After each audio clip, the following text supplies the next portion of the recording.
നമസ്കാരം. ഏവർക്കും രാവിലെ 8 മണിക്കുള്ള പ്രീ മാർക്കറ്റ് റിപ്പോർട്ടിലേക്ക് സ്വാഗതം. ഇന്ന് 23 ജൂൺ 2025. അങ്ങനെ നമ്മൾ ജൂൺ മാസത്തിലെ ലാസ്റ്റ് വീക്കിലേക്ക് കടന്നിരിക്കുകയാണ്. ഇന്ന് നമ്മുടെ മാർക്കറ്റിലേക്ക് നമ്മൾ വന്നു കഴിയുമ്പോൾ വെള്ളിയാഴ്ച നമ്മുടെ മാർക്കറ്റ് ക്ലോസ് ആയ ഒരു അവസ്ഥയല്ല ഗ്ലോബൽ മാർക്കറ്റിൽ ഒട്ടാകെ. രാവിലെ തന്നെ ഞാൻ ആരെയും ഭയപ്പെടുത്തുന്നില്ല, എങ്കിലും ഷോർട്ടായിട്ട് കാര്യങ്ങൾ പറയാം. നിങ്ങളെല്ലാം പല മാധ്യമങ്ങൾ വഴിയും ജിയോ പൊളിറ്റിക്കൽ ടെൻഷൻസിന്റെ ഒക്കെ കാര്യങ്ങൾ അറിയുന്നുണ്ട്. അപ്പോൾ ഇറാന്റെ ഭാഗത്തു നിന്ന് കഴിഞ്ഞ ദിവസം ഒരു അപ്ഡേറ്റ് വരികയുണ്ടായി. ഹോർമോസ് കടലിടുക്ക് വഴിയുള്ള കപ്പൽ പാത അവർ അടയ്ക്കാൻ വേണ്ടി പോവുകയാണെന്ന്. ഇന്നലെ ഇറാന്റെ പാർലമെന്റ് ഒന്നാകെ ഈ പ്രമേയം പാസ്സാക്കുകയുണ്ടായി. ഇനി ഒരു അപ്രൂവൽ അവർക്ക് കിട്ടേണ്ടതായിട്ടുണ്ട്. അതായത് രാജ്യത്തിലെ പരമോന്നത അതോറിറ്റിയായ ഇസ്ലാമിക് റിപ്പബ്ലിക്കിന്റെ സുപ്രീം നാഷണൽ സെക്യൂരിറ്റി കൗൺസിലിന്റെ ഭാഗത്തു നിന്നുകൂടി ഒരു അപ്രൂവൽ ലഭിക്കേണ്ടതായിട്ടുണ്ട്. ഇതിനു മുന്നേ എപ്പോഴൊക്കെ മിഡിൽ ഈസ്റ്റ് പ്രശ്നങ്ങൾ ഉണ്ടായിട്ടുണ്ടോ അപ്പോഴൊന്നും ഈ പാത അടച്ചിട്ടിട്ടില്ല.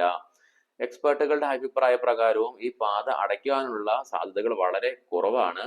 കാരണം ഇറാൻ അങ്ങനെ ഒരു തീരുമാനത്തിലേക്ക് വന്നു കഴിഞ്ഞാൽ മറ്റുള്ള രാജ്യങ്ങൾ അതിനകത്ത് ഇടപെട്ട്, പ്രത്യേകിച്ച് അറബ് രാജ്യങ്ങളൊക്കെ ഇടപെട്ട് അതൊരു രമ്യതയിലേക്ക് എത്തിച്ച് അതിലുള്ള യാത്ര സുഗമമാക്കും എന്നുള്ള ഒരു പ്രതീക്ഷയിലാണ് ലോകം മൊത്തത്തിൽ നിലനിൽക്കുന്നത്. പക്ഷേ അതിനെ പരിപൂർണമായിട്ടും മാർക്കറ്റ് പാർട്ടിസിപ്പൻസ് എന്ന രീതിയിൽ നമ്മൾക്ക് കണക്കിലെടുക്കാനും പറ്റുകയില്ല. ഇനി ഹോർമോസ് കടൽപാത അടച്ചു എന്ന് വരികയാണെങ്കിൽ എങ്ങനെയാണ് ഇത് നമ്മുടെ മാർക്കറ്റിനെ ബാധിക്കുന്നത് എന്ന് ചുരുക്കി ഞാൻ പറയാം. ലോകത്തിലുള്ള 20% ക്രൂഡ് ഓയിലിന്റെ മൂവ്മെന്റും നടക്കുന്നത് ഈ പാത വഴിയാണ്. അതുപോലെ തന്നെ പ്രകൃതിവാതകത്തിന്റെ 1/5 യാത്ര നടത്തുന്നതും ഈ കപ്പൽപാത വഴിയാണ്. അപ്പോൾ തന്നെ നിങ്ങൾക്ക് ചിന്തിക്കാം, ഇത് അടച്ചിട്ട് കഴിഞ്ഞാൽ നമ്മളുടെ ഗ്ലോബൽ മാർക്കറ്റിൽ ഉണ്ടാകാൻ പോകുന്ന ഇമ്പാക്റ്റ്. ഈ ഒരു പ്രശ്നം ഗ്ലോബൽ മാർക്കറ്റിനെ മൊത്തത്തിൽ വിഴുങ്ങും. ഇനി ആ കാര്യങ്ങളൊക്കെ അവിടെ നിൽക്കട്ടെ, അതൊന്ന് ജസ്റ്റ് മൈൻഡിൽ വെക്കുക. ഇനി നമ്മുടെ മാർക്കറ്റിലേക്ക് വന്നു കഴിയുമ്പോൾ 5ലേറെ ആഴ്ചകളായിട്ട് ഒരു കൺസോളിഡേഷൻ ഫേസിലൂടെയാണ് കടന്നു പോയിക്കൊണ്ടിരിക്കുന്നത്. 24,500നും 25,200നും ഇടയില്. അനലിസ്റ്റുകളുടെ അഭിപ്രായ പ്രകാരം നിഫ്റ്റിക്ക് ഇനി മുന്നോട്ടുള്ള യാത്രയില് 25,700, 25,900 റേഞ്ചുകളൊക്കെ പ്രധാനപ്പെട്ടതാണ്. അതിലേക്കുള്ളൊരു യാത്രയിൽ വിശ്വസിച്ചായിരുന്നു വെള്ളിയാഴ്ച മാർക്കറ്റിൽ ഒരു റാലിയും കണ്ടത്. പക്ഷെ ഇപ്പോഴത്തെ സാഹചര്യങ്ങൾ അനുസരിച്ച് നിഫ്റ്റിയുടെ മുകളിലേക്കുള്ള ഗതി നിർണ്ണയിക്കുന്നതിൽ അനലിസ്റ്റുകളുടെ അഭിപ്രായ പ്രകാരം 25,200 എന്ന റേഞ്ച് വളരെ ക്രൂഷ്യലാണ്. അതിന് മുകളിലേക്ക് ഒരു ശക്തമായ മൂവ്മെന്റ് ഉണ്ടെങ്കിൽ മാത്രമേ മുകളിലേക്ക് നിഫ്റ്റിക്ക് യാത്ര സാധ്യമാവുകയുള്ളൂ. അതേസമയം താഴേക്കാണെങ്കിൽ ഇപ്പോൾ തന്നെ ഗിഫ്റ്റ് നിഫ്റ്റി ഇൻഡിക്കേറ്റ് ചെയ്യുന്നത് 25,000 എന്ന ലെവലിന് താഴെയുള്ളൊരു ഓപ്പണിംഗ് ആണ്. 24,800, 24,700, 24,500, 24,450 എന്ന ലെവലുകളൊക്കെ നിഫ്റ്റിക്ക് വളരെ ക്രൂഷ്യലാണ്.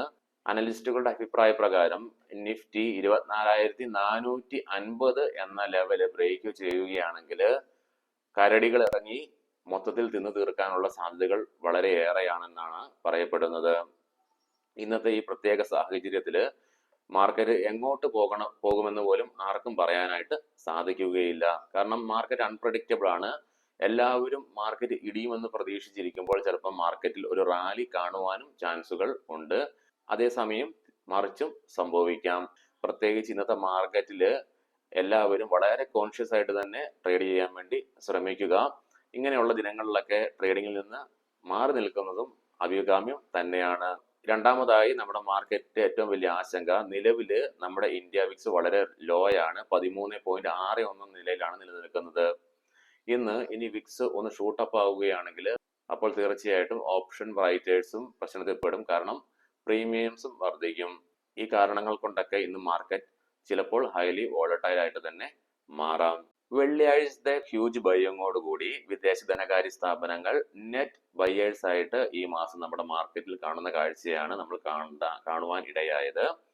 ഇനി വിദേശ ധനകാര്യ സ്ഥാപനങ്ങളുടെ ഫ്യൂച്ചർ മാർക്കറ്റിലെ ഷോർട്ട് പൊസിഷന്റെ സ്റ്റാറ്റസ് ഒന്ന് ചെക്ക് ചെയ്യാം.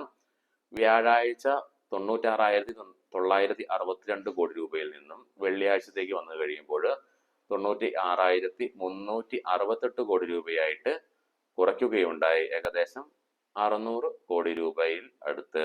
ഇനി നമുക്ക് നിഫ്റ്റിയുടെയും ബാങ്ക് നിഫ്റ്റിയുടെയൊക്കെ ടെക്നിക്കൽസിലേക്ക് കിടക്കാം.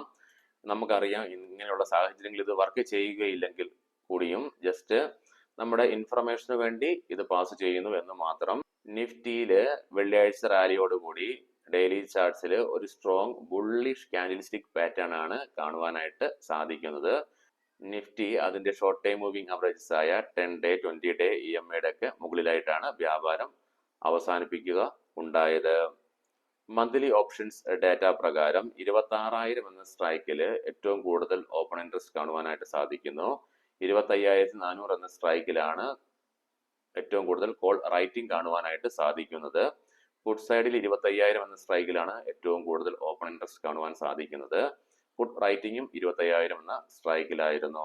ഈ ഡാറ്റ വെള്ളിയാഴ്ചത്തെ ഡാറ്റകൾ പ്രകാരമാണ്. ഇന്ന് തീർച്ചയായിട്ടും നിഫ്റ്റിയുടെ PCR മാക്സ് പെയിനും ഓപ്പൺ ഇൻട്രസ്റ്റുകളൊക്കെ മാറി മറിയും. നിഫ്റ്റിയുടെ മാത്രമല്ല, including bank Nifty, Sensex. Bank നിഫ്റ്റിയിലേക്ക് വന്നു കഴിയുമ്പോൾ 56,000 എന്ന സ്ട്രൈക്കിലാണ് കോൾ സൈഡിലേക്കും പുട്ട് സൈഡിലേക്കും ഏറ്റവും കൂടുതൽ ഓപ്പൺ ഇൻട്രസ്റ്റ് കാണുവാനായിട്ട് സാധിക്കുന്നത്. 56,300 എന്ന സ്ട്രൈക്കിൽ കോൾ സൈഡിൽ ഏറ്റവും കൂടുതൽ റൈറ്റിംഗ് നടന്നിരിക്കുന്നു. 56,000 എന്ന സ്ട്രൈക്കിൽ പുട്ട് സൈഡിലേക്കും ഏറ്റവും കൂടുതൽ റൈറ്റിംഗ് നടന്നിട്ടുണ്ട്. ആർക്കെങ്കിലും പൊസിഷൻസ് ഉണ്ടെങ്കിൽ രാവിലെ തന്നെ എക്സിറ്റ് ആകുന്നതായിരിക്കും ബെറ്റർ. ഒരു അവസരം കിട്ടുകയാണെങ്കിൽ. അല്ലെങ്കിൽ നമ്മൾ എന്ത് ചെയ്യണം, ഇന്ന് മൊത്തം സ്ക്രീനിൽ നോക്കിയിരുന്ന് ടെൻഷൻ അടിക്കണം. അതിന് കുറെ പേര് നാളത്തേക്ക് അത് ക്യാരി ഫോർവേഡ് ചെയ്യും. അങ്ങനെയൊക്കെ സംഭവിക്കാം. പറ്റുകയാണെങ്കിൽ രാവിലെ എക്സിറ്റ് ആവുകയാണെങ്കിൽ നമുക്ക് തലവേദന ഇല്ലല്ലോ. അതിനുശേഷം നമുക്ക് എപ്പോൾ വേണമെങ്കിലും എൻ്റർ ആകാം. ഇന്നും നമ്മുടെ മാർക്കിൽ ഒന്നും സംഭവിച്ചില്ലെങ്കിൽ കൂടെയും, ഭാഗ്യമോ ദൗർഭാഗ്യം കൊണ്ടൊന്നും സംഭവിച്ചില്ലെങ്കിൽ കൂടെയും വലിയൊരു ഫോളോ റൈസോ ഉണ്ടായില്ലെങ്കിൽ എന്ന് വിചാരിക്കുക. ഇനി വൈകുന്നേരം US മാർക്കറ്റുകൾ ഓപ്പൺ ആകാനുണ്ട്. അതുപോലെ തന്നെ ഇറാന്റെ ഭാഗത്ത് നിന്ന് പുതിയ ഡെവലപ്മെന്റ്സുകൾ ചിലപ്പോൾ സംഭവിക്കാം. സോ ഇത് മാർക്കറ്റാണ്. എല്ലാവരും ശ്രദ്ധ കേന്ദ്രീകരിക്കണം. അല്ലെങ്കിൽ ഇങ്ങനത്തെ സാഹചര്യങ്ങളിൽ നമ്മൾ ക്ഷമ കാണിക്കണമെന്ന് കൂടി ഓർക്കുക. ഗ്ലോബൽ മാർക്കറ്റുകൾ നമുക്കൊന്ന് പരിശോധിക്കാം. വെള്ളിയാഴ്ച അമേരിക്കയില് നമ്മുടെ ADR സ്റ്റോക്സ് ഒക്കെ ഒരു മിക്സ്ഡ് സെന്റിമെന്റ്സ് ആണ് കാണുവാനായിട്ട് സാധിച്ചിരുന്നത്. ഗ്ലോബൽ മാർക്കറ്റിലേക്ക് വന്നു കഴിയുമ്പോൾ US മാർക്കറ്റില് ഡോ ജോൺസ് ഫ്യൂച്ചർ 190 പോയിന്റിന്റെ നഷ്ടത്തോടു കൂടിയിട്ടാണ് നിലവിൽ ട്രേഡിംഗ് നടത്തിക്കൊണ്ടിരിക്കുന്നത്. ഗിഫ്റ്റ് നിഫ്റ്റി നിലവിൽ 150-ലേറെ പോയിന്റുകൾ ഇടിവിലാണ് വ്യാപാരം നടത്തിക്കൊണ്ടിരിക്കുന്നത്. ഇന്ന് നമ്മുടെ മാർക്കറ്റ് ഓപ്പൺ ആയിട്ട് വരുമ്പോഴത്തേക്കും ഗിഫ്റ്റ് നിഫ്റ്റിയുടെ അവസ്ഥ എന്താണെന്ന് നമുക്ക് പറയാനായിട്ട് സാധിക്കുകയില്ല. കണ്ടു തന്നെ അറിയേണ്ടതായിട്ട് വരും. നിലവിൽ ഗിഫ്റ്റ് നിഫ്റ്റി 24,975 എന്ന നിലയിലാണ് നിലനിൽക്കുന്നത്. ഏഷ്യൻ മാർക്കറ്റ്സിലേക്ക് വന്നു കഴിയുമ്പോൾ നിലവിൽ ഓപ്പൺ ആയിരിക്കുന്ന എല്ലാ മാർക്കറ്റുകളും നിക്കി 225-ഉം സിംഗപ്പൂർ മാർക്കറ്റും ഹോങ്കോങ് മാർക്കറ്റും സൗത്ത് കൊറിയൻ മാർക്കറ്റും ചൈനീസ് മാർക്കറ്റൊക്കെ നെഗറ്റീവ് സെന്റിമെന്റ്സിലാണ്. ബ്രൻ ക്രൂഡും ക്രൂഡ് ഓയിലും കുതിച്ചു കയറി. ബ്രൻ ക്രൂഡ് 78.81 US$ എന്ന നിലയിലും ക്രൂഡ് ഓയിൽ 75.60 എന്ന നിലയിലുമാണ്. ഇനി നമുക്ക് ഇന്നത്തെ സ്റ്റോക്കിംഗ് ന്യൂസുകളിലേക്ക് കടക്കാം. മുൻകൂട്ടി പറയട്ടെ, ഇതൊരു ബൈ ഓർ സെൽ റെക്കമെൻഡേഷൻ അല്ല. Vishal Megamart open market transaction വഴി വാൻഗാർഡ് ഗ്രൂപ്പ് 1.1% സ്റ്റേക്ക് കമ്പനിയിൽ ബൈ ചെയ്യുകയുണ്ടായി. 655 കോടി രൂപ മുടക്കി.